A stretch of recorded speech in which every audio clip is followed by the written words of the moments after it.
Hi everyone, Quill Fan here again.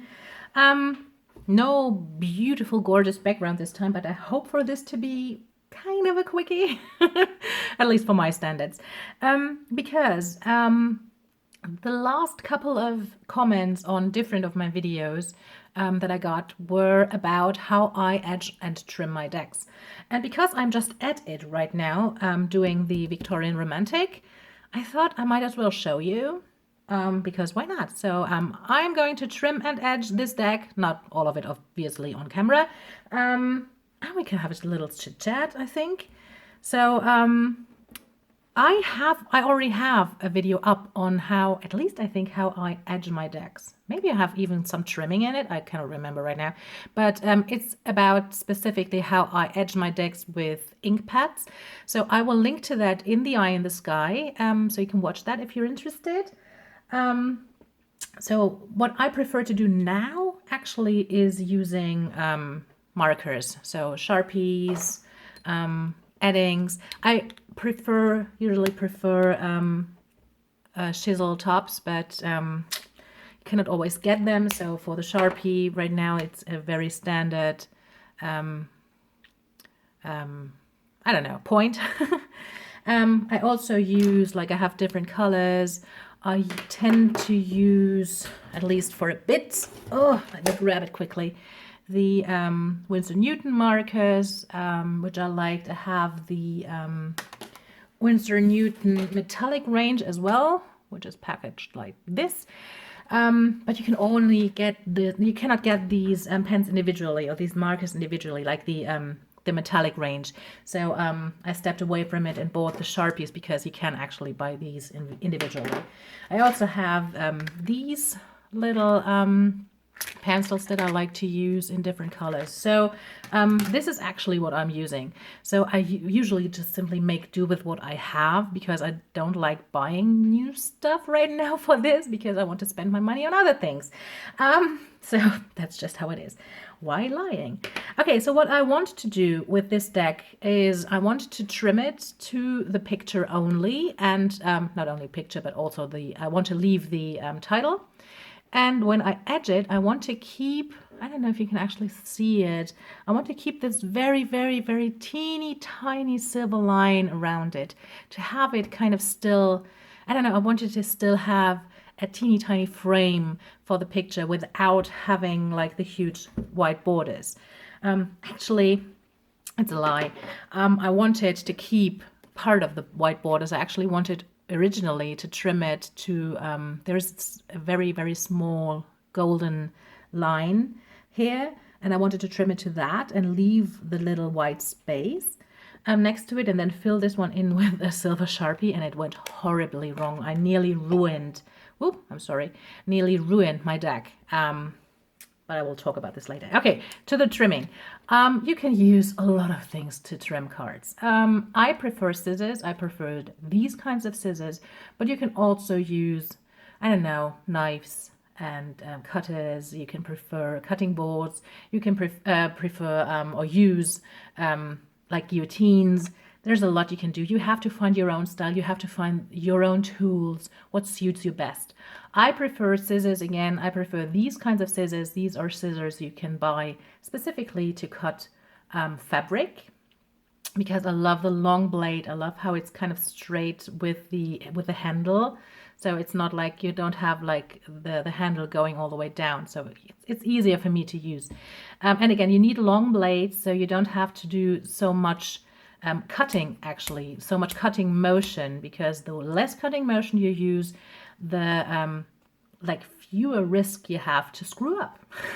That's just it. So what I like to do is I like to when I start, place the scissor against my index finger of the other hand, so I have guidance there, and then it's just simply cutting. I like to use as few, I'm sorry, I keep hitting my tripod as you know it, and then the camera is kind of, on my phone at least, is kind of bobbing up and down. So again, I just like to put it up against my index finger to have some guidance there, and then it's just cutting. And for the long sides, I usually use 2 to 3 cutting motions. For the shorter sides, it's about 1 to 2. Again, use as few as you can, because this means you cannot wriggle around that much. And I think this is what you want, right? You don't want like to have a very wobbly, edgy line. You want it to be nice and straight. And to do so, it's easier if you just simply use as few cutting motions as possible. So I tend to do this deck in batches of 5 cards. I'm not gonna do this now because it will be boring for you, so I'm just gonna trim off one more, and then I will straight go on to edging. Oh no, not edging. I will first have to have, my goodness, I cannot talk. I will first have to do the corners. So I have a corner rounder nearby. I will show you what I use for that as well, and then I will go on to edging. There is a little teeny tiny black line surrounding the image of the cards. If I had other plans, I would try to be very, very precise and neat while trimming it off. With this, actually, I'm not, because of this silver line that I am trying to bring back on it, so it will be hidden anyways. So this is the corner rounder that I am using. It's the Kadomaru. I think it's some Japanese brand, but I'm not quite sure, so I could be very, very wrong. The Kadomaru Pro. What I love about this, actually, I had my issues with it when I first started because it didn't work that smoothly. Like, not the result. The result was flawless, but this handle didn't work that smoothly, so it got stuck every once in a while. But now we're very, very good friends. So what I love about this is that it actually has different corner sizes. So from large, medium, and small, you can do whatever you prefer with the specific deck that you are trimming. So I usually prefer the small one. So I just insert it, and then it's cutting. And you have lovely, even corners all the way around. Very easy, very fast. So I really love doing that. So while I'm doing this, what can I talk to you about? Oh, I had a lovely, lovely incident today with one of my cats, which kind of filled my heart with love and joy and happiness, because Anarion, again, one of my cats, he loves to come on my lap to kind of get pet. And for a cuddle just, but he never sleeps on my lap. Never, ever. Come what may. He always gets up and moves somewhere else, mostly close to me, but not all the time. But this time he fell asleep on my lap. It was so cute. Don't know why I'm talking to you about that, but it was just so beautiful, so I had to share it probably. Okay, I just done 4 cards now. You can see that I already have 5 cards laying up here that are already edged. So now I'm going to put those aside. I always leave them out for a bit so they can dry, like the silver can dry just for a bit, so it doesn't smudge anymore when I stack them. So this is important, right? So now I can stack them because they were out for a bit. And now it's all about edging. So I am using a silver Sharpie. This one is I don't know, it's on its last meters, I think. So it's running straight to the finish line, so it's almost empty, but it'll make do. So there are 2 ways you can hold the cards while edging. One is with the picture facing up, one is with the back facing up. And this will this is important for you in regards of where the line that this marker will create is going to show up, because whatever marker you're using, you hardly ever manage to really truly only edge the side. You will always have a very fine line on the card as well, but usually it's only on one side of the card, so you can decide on which side of the card you would prefer it. For this case, like for this deck, I will prefer it on the front. Usually I put it on the back. But again, this time I prefer to have this very thin line on the front. So what I need to do is I will have to have the back facing upwards. Because if I do so, the line, this very fine line that kind of comes with me edging, like the deck will show up on the front, like on the picture. So now it's just, again, putting the back up, and then it's just going around. Because my pen is almost empty, I will have to go around a couple times. Usually I just go around once. But, well, that's just the way it is now. I hope you can actually see it because I cannot see the screen right now.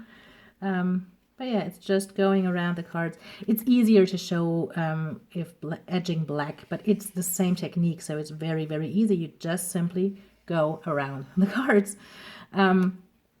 I will have to make sure as well that I am getting like kind of a an even line on the front. So I will look into that as well later on. But right now I focus on just the edges. And the corners are important because you usually screw up on the corners. So now I take a look whether or not there is an even line. There is not that much on the top, so I will go over it again. And I always have like the back either facing up or like facing away from me right now. If you do it the other way around, if like you had this, the front of the card facing up or away from you, this little line would end up on the back of the cards. Okay, so I think this is nice. And then I put it to the side to let it dry. Grab the next one, again, back facing up or away from me. And there are cat hairs everywhere because I just cuddled with one of my cats. That's just the way it is. So while I'm doing this, oh my goodness, this pen really is getting empty. It's really a pain in the ass. But you know, I'm really truly awesomely prepared for this video, am I? Again, whatever. So what can I talk about? Oh, I have a question. Or at least I need your inspiration, because you all know how, first, like some decks of mine, I associate those strongly with specific elements. Like, for example, I associate the Shadowscape strongly with air. I always keep saying that it feels to me like a warm summer breeze, kind of ruffling through my hair. And I really have this kind of feeling whenever I read with it. Or the Druidcraft or the Tarot Droga, they're very, very earthy. I think most of my decks that have a elemental association are probably earthy. I don't really know why. I should look into my like astrological whatever template because I never done that. But so I have like earthy decks, I have airy decks that I know of. I love the Tarot Delphi because I feel like, to me, it's very fiery, it's very passionate. But for the life of me, right now, I'm really having a hard time remembering a truly watery deck. Like not a deck that has like watery elements and it's a lovely combination with water and something else, but like a deck that is truly connected with water. And I don't mean like water, that water has to be in the images, but the deck has to feel like water. So fresh and flowing and deep. And I don't know, I wanted to feel like I was sitting either on the beach or swimming in the water or sitting next to a gurgling river, whatever. I don't care, but I want to have this kind of image in my head when I use this deck. And right now I'm craving one because, or I crave to work with one because, probably because it's spring and it really is beautiful out the last couple of days. And everything like sprung to life. So everything is green and beautiful and flowers are out and it's just, I love it. So, and I associate, for me, like I associate water with spring. I know that not a lot of people do, but to me, it's just water is spring. So maybe that's why I crave to work with a watery deck. But again, I cannot think about one. So please, please, please, if you are one of those people who associate specific elements with their decks, not with all of them maybe, but with some at least, please give me some inspiration, because I believe, I mean, I have a lot of decks, so probably I have at least one that is kind of watery, and I just cannot remember it right now.